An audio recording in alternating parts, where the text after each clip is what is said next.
CPM-ൽ പുതിയൊരു അച്ചുതണ്ട് രൂപപ്പെടുകയാണ്. അതായത് പിണറായി വിജയന്റെ മകൾക്കെതിരെയുള്ള കേസ് പിണറായി വിജയനിലേക്ക് അത് പോകുമോ എന്നുള്ള ഒരു ഭയം, ഇതൊക്കെ സഹാക്കളെ വല്ലാതെ പ്രതിസന്ധിയിലാക്കുന്നുണ്ട്.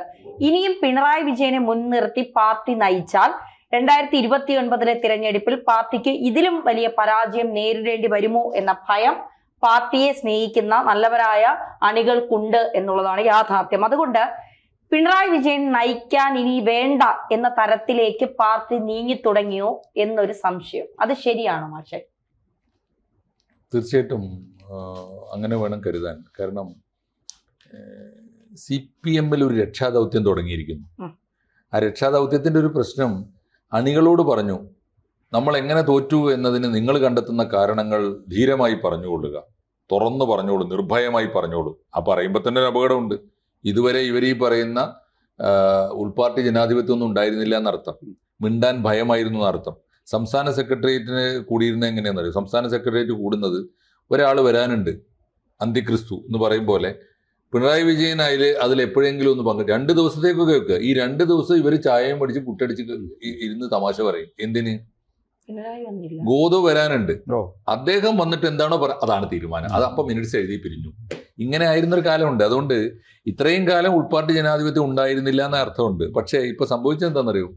ആളുകൾ അങ്ങോട്ട് കെട്ടഴിച്ച് വിട്ടപ്പോൾ അവരുടെ മനസ്സ് തുറന്നിട്ട് ആക്രമിക്കാൻ തുടങ്ങി. പലരെയും ഞാൻ അറിഞ്ഞത്, പല റിപ്പോർട്ടിങ്ങിലും ഇടയ്ക്ക് വെച്ച് പല നേതാക്കന്മാരെയും തടസ്സപ്പെടുത്തി സംസാരിക്കാൻ, നീ മിണ്ടണ്ട, വായ തുറക്കരുത് എന്നൊക്കെ പറഞ്ഞു എന്നാണ്. ഇപ്പോൾ പലപ്പോഴും ഇപ്പോൾ ഈ തളിപ്പറമ്പ് ഉൾപ്പെടെയുള്ള ഇഷ്യൂസൊക്കെ ചർച്ച ചെയ്യുമ്പോൾ MV ഗോവിന്ദനൊക്കെ മിണ്ടിപ്പോകരുത്, താനാണ് ഇത് തകർത്തത് എന്നൊക്കെ പറഞ്ഞു ഉത്തരം. ഇതിപ്പോൾ 3 കാര്യങ്ങളാണ് ഇവർ തിരിച്ചറിഞ്ഞത്. ഒന്ന്, വളരെ കൃത്യമായി CPM-ന്റെ അണികൾ തിരിച്ചറിഞ്ഞിരിക്കുന്നു. ഒന്ന്, എങ്ങനെയാണ് ഇടതുപക്ഷം തോറ്റത്.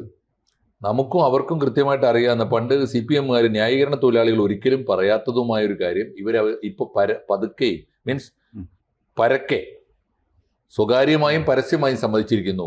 എന്താ കാര്യം? ഒന്ന്, CPM-നെ ഇടതുപക്ഷത്തെയും തോൽപ്പിച്ചത് UDF-ഓ BJP-യോ അല്ല, സ്വന്തം പാർട്ടി സഖാക്കളാണ്. അത് നമ്മുടെ ധർമ്മടത്തെ വോട്ട് വരെ നമ്മൾ കണ്ടതാണ്. ഒന്ന്. രണ്ടാമത്തെ കാര്യം, 3 പേരിൽ ആരാണ് ഈ പാർട്ടിയുടെ തകർച്ചയ്ക്ക് കാരണം? വ്യക്തികളല്ല, പ്രസ്ഥാനമാണ് തോറ്റത്, പാർട്ടിയാണ് തോറ്റത് എന്നൊക്കെ പറയുമെങ്കിലും കൃത്യമായി 3 വ്യക്തികളിലേക്ക് ഊന്നുകയാണ്. ഒന്ന്, പിണറായി വിജയൻ എന്ന നേതാവിൻ്റെ ജനവിരുദ്ധമായ, ധിക്കാരം നിറഞ്ഞ, മനുഷ്യത്വരഹിതമായ പെരുമാറ്റങ്ങൾ ഒരു പ്രധാനപ്പെട്ട കാരണം. മാത്രമല്ല, വ്യക്തിപരമായ സ്വജനപക്ഷപാതം, വ്യക്തികൾക്ക് കുടുംബത്തിന് വേണ്ടിയുള്ള അഴിമതി ഉൾപ്പെടെയുള്ള കാര്യങ്ങൾ. പിണറായി വിജയനാണ് ഒന്നാമത്തെ മുഖം. രണ്ടാമത്തെ മുഖം എന്താണ്? സൈദ്ധാന്തികൻ എന്ന വ്യാജേന മണ്ടത്തരങ്ങൾ മാത്രം വിളിച്ചു പറഞ്ഞുകൊണ്ട് കഴിഞ്ഞ കാലങ്ങളിൽ കേരളത്തിലെ ഏറ്റവും പരിഹാസ കഥാപാത്രമായി മാറി MV ഗോവിന്ദൻ. മൂന്നാമത്, കപടനാട്യത്തിന്റെ ആചാര്യൻ എന്ന് പണ്ടേ കേരളത്തിന് അറിയാവുന്ന MA ബേബി, പോളിറ്റ് ബ്യൂറോയുടെ അഖിലേന്ത്യാ സെക്രട്ടറിയുമായി. ഈ 3 പേരാണ് പരാജയത്തിന് ഉത്തരവാദി എന്ന് കേരളം ഏതാണ്ട് കൃത്യമായിട്ട് തിരിച്ചറിഞ്ഞു. അവരെ തന്നെ എന്നാ ഒരു തോൽവിയുടെ ഉത്തരവാദിത്തം ഏറ്റെടുത്തുകൊണ്ട് ഇവർ മാറി നിൽക്കണ്ടേ? വേണ്ട, പിണറായി വിജയനെങ്കിലും മാറണ്ടേ? അതുണ്ടായില്ല. പിണറായി വിജയൻ തന്നെ പ്രതിപക്ഷ നേതാവായി തുടരുമ്പോൾ ഈ മുഖം കണ്ടുകൊണ്ട് ഇനിയും ജയിക്കണമെന്നാണോ വ്യാമോഹം? അതുകൊണ്ട് സാധ്യമല്ല എന്ന് വന്നിരിക്കുന്നു.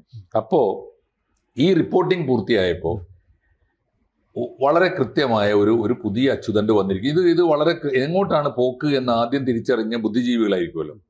ആ ബുദ്ധിജീവികളിൽ 3 പേര് ഇപ്പോൾ ഒരു പുതിയ അച്ചുതണ്ട് രൂപപ്പെടുത്തിയിരിക്കുകയാണെന്നാണ് ഇന്നത്തെ പല മാധ്യമങ്ങൾ, ദേശീയ പത്രങ്ങളൊക്കെ തന്നെ റിപ്പോർട്ട് ചെയ്യുന്നുണ്ട്. പുതിയ മാധ്യമം അത് നമ്മൾ കണ്ടു കഴിഞ്ഞ ദിവസം.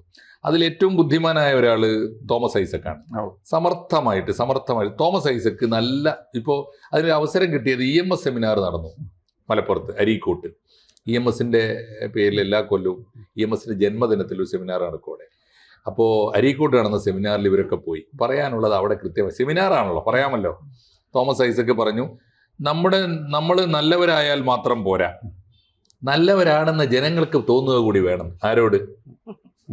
ഗോവിന്ദനോടും പിണറായിയോടൊക്കെയാണ് ഈ പറയുന്നത്. ഇദ്ദേഹത്തിന് ഇപ്പോൾ പറയാലോ, ഇദ്ദേഹം ഗവൺമെന്റിലില്ല, അസംബ്ലിയിലേക്ക് മത്സരിച്ചില്ല, ലോക്സഭയിലേക്ക് മത്സരിച്ച് ദയനീയമായിട്ട് തോൽക്കുകയും ചെയ്തു. അപ്പം അതുകൊണ്ട് അദ്ദേഹത്തിന് പറയാം. പിന്നെ സാമ്പത്തികമായി മുടിച്ചു, കേരളം തകർന്നുപോയി, അത് ഞാനില്ലാത്തതുകൊണ്ടാണ് എന്നൊരു ഇമേജ് അദ്ദേഹത്തിന് ഉണ്ടാക്കാനും പറ്റി. ആ ഗ്യാപ്പിൽ ഇപ്പം അദ്ദേഹം ഗോളടിക്കുകയാണ്.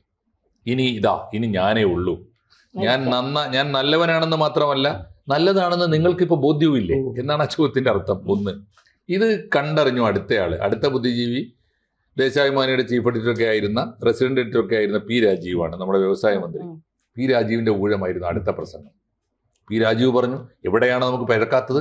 നമ്മുടെ മുദ്രാവാക്യം തന്നെ തെറ്റായിരുന്നില്ലേ? ഏത് LDF അല്ലാതെ ആരുണ്ട് എന്ന ചോദ്യം. എന്നിട്ട് പിണറായിയുടെ പടവും CPM കൊടിയല്ലേ പിണറായിയുടെ പടം. അതാണ്, ഇത് തെറ്റല്ലേ? നമുക്ക് തെറ്റിയതല്ലേ? മുദ്രാവാക്യം തന്നെ തെറ്റല്ലേ? ജനവിരുദ്ധമല്ലേ? ജനാധിപത്യ വിരുദ്ധമല്ലേ? LDF അല്ലാതെ ആരുണ്ട് എന്ന ചോദ്യം ചോദിച്ചാൽ പിന്നെന്തിനാ തെരഞ്ഞെടുപ്പ് എന്ന് ആരാ ചോദിക്കുന്നത്? പി രാജീവ്. ഇതൊക്കെ ഉണ്ടാക്കിയെടുത്ത് ഈ പരുവത്തിൽ ഇതിനെ കുലം കുത്തി നശിപ്പിച്ചവനാണ് ഈ പറയുന്നത്. ഈ പറഞ്ഞ രാജീവ് ഇതിന്റെ സൈദ്ധാന്തികനായിരുന്നില്ലേ? അദ്ദേഹത്തിനും ജനങ്ങൾക്കും മനസ്സിലാകാത്ത ഭാഷയിൽ എത്ര കാലമായി സിദ്ധാന്തം പറയുന്നു രാജീവ്. ഇതാണ് രണ്ടാമത്തെ ആള് രാജീവ്. ഇവരൊരു നെക്സസ്. മൂന്നാമത്തെ ആള് തരാതരം പോലെ കളിക്കാൻ പറ്റിയ അത് MA ബേബിയാ. MA baby. അപ്പൊ MA ബേബി ഇനി ഞാൻ പറഞ്ഞില്ലെങ്കിൽ ഞാനാവും പ്രതി എന്ന മട്ടിൽ ബേബി ഇറങ്ങി വന്നിട്ട് പറഞ്ഞു, ഇതൊക്കെ നമ്മൾ പണ്ടേ തിരിച്ചറിയേണ്ടതായിരുന്നു, ചെറിയ കുറ്റമാണോ? തളിപ്പറമ്പിലെ സ്ഥാനാർത്ഥി നിർണയത്തിൽ തെറ്റുപറ്റി എന്ന് ഇപ്പൊ നമ്മൾ സമ്മതിച്ചാൽ മതിയോ? അത് തീരുമാനമെടുക്കുമ്പോ ആർക്ക് നേരെയാണ്? ഗോവിന്ദനിട്ടാണ് ചവിട്ട്. ഈ 3 പേരും ചേർന്ന് ആലോചിച്ചു കൃത്യമായിട്ട് കേരളത്തിൽ ഇപ്പോ പ്രതിസ്ഥാനത്ത് നിൽക്കുന്ന പിണറായിക്കും ഗോവിന്ദനും എതിരായിട്ട് ഒരു പുതിയ നെക്സസ്. അതെന്താണെന്ന് വെച്ചാൽ കൂടിപ്പോയാൽ ഈ പോക്ക് അടുത്ത സമ്മേളനം വരെ പോകും. അടുത്ത സമ്മേളനം ഇപ്പൊ തന്നെ ജനങ്ങളുടെ മനസ്സിൽ വളരെ പ്രകടമായിട്ടുണ്ട്. ഒരിക്കലും തിരിച്ചു വരാത്ത വിധമുള്ള പരാജയമാണ്. തോന്നലുണ്ട്. അപ്പൊ പാർട്ടിയെ രക്ഷിക്കാനുള്ള രക്ഷകന്മാരായി 3 രക്ഷകന്മാർ രംഗത്ത് അവതരിച്ചിരിക്കുകയാണ്. അതാണ് പുതിയ ലോബി. അവരുടെ അടുത്ത നീക്കങ്ങൾ നമുക്ക് MA ബേബി നേരത്തെ തന്നെ അങ്ങോട്ട് വഴിമരുന്നിട്ട് കൊടുത്തായിരുന്നു. നിങ്ങൾ സ്വതന്ത്രമായിട്ട് സംസാരിച്ചു എന്ന് പറഞ്ഞു. അപ്പൊ പിന്നെ കാര്യങ്ങൾ പറയുമല്ലോ. പിന്നെ അതിന്റെ കൂട്ടത്തിൽ പി രാജീവ് ആണെങ്കിലും ഓരോ കാര്യങ്ങളൊക്കെ പറയാൻ തുടങ്ങി. അപ്പൊ പി രാജീവ് സംസാരിക്കുമ്പോൾ 2 പേർക്കേ മനസ്സിലാവുള്ളൂ. ഒന്ന് പി രാജീവിന് നന്നായിട്ട് മനസ്സിലാവും, പിന്നെ ദൈവത്തിന് നന്നായിട്ട് മനസ്സിലാവും. വേറെ ഒരാൾക്കും മനസ്സിലാവില്ല. ഒരു അരമണിക്കൂർ കഴിയുമ്പോ ഇത് ചോദിച്ചു കഴിഞ്ഞാല് പി രാജീവിന് അറിഞ്ഞൂടെ എന്താ പറഞ്ഞതെന്ന്, പക്ഷെ ദൈവത്തിനെ പറയായിരിക്കും. ഈ മാർക്സിസ്റ്റ് ബുദ്ധിജീവികളുടെ ആശയവിനിമയത്തെ കുറിച്ചുള്ള എനിക്ക് ഗുരുവായിരുന്ന പ്രൊഫസർ MN വിജയൻ മാസ്റ്റർ ഒരു കമന്റ് ഉണ്ട്. ഒരു CPM ബുദ്ധിജീവിയുടെ പുസ്തകം വായിച്ചുകൊണ്ടാണ് ഞാൻ അദ്ദേഹത്തിന്റെ വീട്ടിൽ ചെന്നത്. അപ്പോൾ ഇതെന്താ പുസ്തകം? ഞാൻ പറഞ്ഞു ഇന്നയാളുടെ പുസ്തകമാണ്. എന്നിട്ട് എങ്ങനെയുണ്ട് പുസ്തകം? സാറേ ഞാൻ സത്യം പറയാം എനിക്കൊന്നും മനസ്സിലായില്ല എന്ന് ഞാൻ വിജയ് മാഷോട് പറഞ്ഞു. വിജയ് മാഷ് പറഞ്ഞ ക്ലാസിക് ആയിട്ടുള്ള കമന്റ് ഉണ്ട്, ആരുടെ പുസ്തകം? എന്നിട്ട് അടുത്ത കമന്റ്, അത് അവനും മനസ്സിലായിട്ടില്ല. ഈ ആശയവിനിമയത്തിന്റെ ഒരു യാഥാർത്ഥ്യം എന്നാൽ സാറിന് അറിയാലോ, കമ്മ്യൂണിക്കേഷനിൽ നമ്മുടെ ഉള്ളിൽ തട്ടി നമ്മൾ ബോധ്യപ്പെട്ട് നമുക്ക് ഹൃദയം കൊണ്ട് അറിഞ്ഞിട്ട് നമ്മൾ ജനങ്ങളോട് പറയുന്ന ഒരു കാര്യം കൊച്ചുകുട്ടി മുതൽ മഹാബുദ്ധിജീവിക്കും ഒരുപോലെ മനസ്സിലാവും എന്ന് പറഞ്ഞാൽ നമുക്ക് മനസ്സിലാവാത്തത് കൊണ്ടാണ് ജനങ്ങൾക്ക് മനസ്സിലാവാത്തത്. ഒന്നാമത്തെ കാര്യം. അടുത്തത് വിജയമാഷയുടെ തന്നെ കമന്റാണ്, ഭൗതികവാദി ജീർണിച്ചാലുണ്ടല്ലോ അവനെ പിന്നെ ദൈവം പോലും കൈവിടും. അപ്പോ പി രാജീവ് പറയുന്നത് കള്ളത്തരമാണെന്ന് മറ്റാരെക്കാളും നന്നായിട്ട് അറിയാവുന്നത് ദൈവത്തിനാണ് നന്നായിട്ട്. ഈ രണ്ടാളും കൈവിട്ട് കളഞ്ഞതാണ്. ഓക്കെ.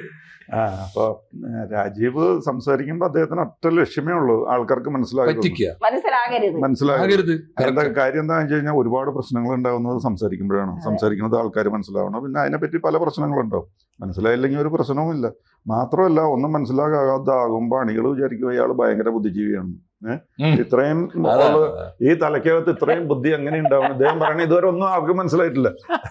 അങ്ങനെ അവർക്ക് വലിയ താല്പര്യം വരും ഇതിൽ. ആ രീതിയിലാണ് അവർ മുന്നോട്ട് പോയിക്കൊണ്ടിരിക്കുന്നത്. പക്ഷെ ഇപ്പൊ ഒരു കാര്യം പറയണത് വ്യക്തമാവുന്നുണ്ട് കേട്ടോ. പുള്ളിക്ക് പതുക്കെ പിണറായിനെ ഉപേക്ഷിക്കണമെന്നുണ്ട്. ഈ കപ്പൽ മുങ്ങുമ്പോ ആൾക്കാർ ചാടുമല്ലോ, അത് അദ്ദേഹം നന്നായിട്ട് പ്ലാൻ ചെയ്യുന്നുണ്ട്. കാരണം പിണറായിക്ക് ഇപ്പൊ കണ്ടകശനിയാണെന്ന് പുള്ളിക്ക് ഏകദേശം മനസ്സിലായിട്ടുണ്ട്. അറിയാം. അപ്പൊ മാത്രമല്ല വേറൊരു കാര്യം, പിണറായിയുടെ ഗവൺമെന്റിൽ ഈ പുതുരക്തങ്ങൾ എന്ന രീതിയിൽ പുതിയ ആളുകളെ കയറിക്കൂട്ടിയപ്പോൾ അതിന്റെ ഏറ്റവും നല്ല ബെനിഫിഷ്യറി ഒന്ന് PA മുഹമ്മദ് റിയാസാണ്, രണ്ടാമത്തെ ആള് പി രാജീവാണ്. എറണാകുളത്തെ രാഷ്ട്രീയക്കാർ പറഞ്ഞേക്കണം രാജീവ് സമ്പാദിച്ചു കൂട്ടിയതിന്റെ കണക്ക്. അത് ജനങ്ങൾ മനസ്സിലാക്കിയോണ്ടാണല്ലോ മറ്റേ തോറ്റു തന്നെയല്ല, വേറെ കള്ളന്റെ മോനെയാണ് ഇരിക്കുന്നത്. ആര്? ഇബ്രാഹിം കുഞ്ഞ് ഒരു പാലത്തിന്റെ പാലം മൊത്തം വിഴുങ്ങിയതിന്റെ പേരിൽ തോറ്റുപോയ അല്ലെങ്കിൽ അതിന്റെ പേരിൽ പിടിക്കപ്പെട്ട ഒരു ബാപ്പാന്റെ മോനാണ് ഈ അബ്ദുൽ ഗഫൂർ. അവനാണ് ഈ വ്യവസായ മന്ത്രി രാജീവിനെ തോൽപ്പിക്കുന്നത്. അപ്പൊ എത്ര ദയനീയമായ തോൽവിയാണ് ആലോചിച്ചു. അപ്പൊ ആൾക്കാർക്ക് അറിയാം രാജീവ് ഈ പാലാരിവട്ടം പാലത്തിലും വലിയ പാലം പാമ്പം പാലം വീഴാൻ കഴിവുള്ള ആളാണ്. അതുകൊണ്ടാണ് ഇങ്ങനെ തോൽപ്പിച്ചത്, അല്ലെങ്കിൽ തോൽപ്പിക്കും. ശരിയാണ്. ഇപ്പൊ വേറെ ചില ആൾക്കാരുടെ, അതായത് ഈ പിണറായി വിജയനും അതേപോലെ MV ഗോവിന്ദനും കൂടി ഒരു മ്യൂച്വൽ അഡ്മിറേഷൻ ക്ലബ്ബ് പോലെ അങ്ങോട്ടും ഇങ്ങോട്ടും സപ്പോർട്ട് ചെയ്ത് നിൽക്കുകയാണ്. ഒരാൾ പോയാൽ മറ്റേ ആൾക്കാർ കളയുമെന്നറിയാം. അതുകൊണ്ട് ഇപ്പോ വേറെ ചില പേരുകളൊക്കെ പറഞ്ഞു വരുന്നുണ്ട്. ബാലഗോപാലൻ, ശൈലജ, പിന്നെ രാജീവ് ഇവരുടെയൊക്കെ പേര് പറഞ്ഞു വരുന്നുണ്ട്. അപ്പൊ ചിലപ്പോ മാറ്റങ്ങളൊക്കെ വന്നു. ഗോവിന്ദൻ മാഷ് മനോരമയ്ക്കെതിരായിട്ട് കേസ് കൊടുത്തിട്ടുണ്ട്. എന്താ കേസ്? ഇതേ സ്റ്റേറ്റ്മെന്റ്, ഞാൻ മാറുകയില്ല, പിണറായിയും മാറുകയില്ല. ഈ നെക്സസ് സാറ് പറഞ്ഞ ഈ ഞങ്ങള് ഒരു അമ്മ പെറ്റ മക്കളെ പോലെ നിൽക്കും എന്ന് ഇദ്ദേഹം പറഞ്ഞത് മനോരമ റിപ്പോർട്ട് ചെയ്തു. മനോരമയ്ക്കെതിരെ മാവൻ മാത്യു തൊട്ടുള്ളവരെ എല്ലാ നേതാക്കളും, അവിടുത്തെ പ്രാദേശിക ലേഖകൻ വരെയുള്ള കേസ്. എന്നിട്ടെന്താ ഇദ്ദേഹം അത് നുണയാണ്, ഞാൻ അങ്ങനെ. എന്നാ പിന്നെ മാറണ്ടേ, മാറി കാണിക്കണ്ടേ? ആരാ മാറിയത്? പിണറായി മാറി. ജോലിയൊന്നുമില്ലല്ലോ മാഷ ഇപ്പോ, അതുകൊണ്ട് ആർക്കെങ്കിലും ഒക്കെ എതിരെ കേസോ അങ്ങനെയെങ്കിലും അങ്ങനെ തോറ്റെന്ന ഇവർക്ക് മനസ്സിലായിട്ടില്ല. അപ്പൊ ഇപ്പോഴും അവർ വിചാരം അവർ ഭരിച്ചുകൊണ്ടിരിക്കുക. തോറ്റു എന്ന് പറയാൻ അത് മനസ്സിലാക്കാൻ 5 വർഷം വേണം. അപ്പൊ അടുത്ത തിരഞ്ഞെടുപ്പ് വരും. തോൽക്കാനല്ല, തോൽപ്പിക്കാനല്ല ബുദ്ധിമുട്ട്. അത് തോറ്റെന്ന് പഠിപ്പിക്കാനാണ് ബുദ്ധിമുട്ട്. എന്തായാലും പിണറായി പോയി, പുതിയ ആളുകൾ വരട്ടെ. CPM-നെ പുതിയ അച്ചുവോ പുതിയ അച്യുതണ്ടോ വരട്ടെ, നമുക്ക് കാണാം.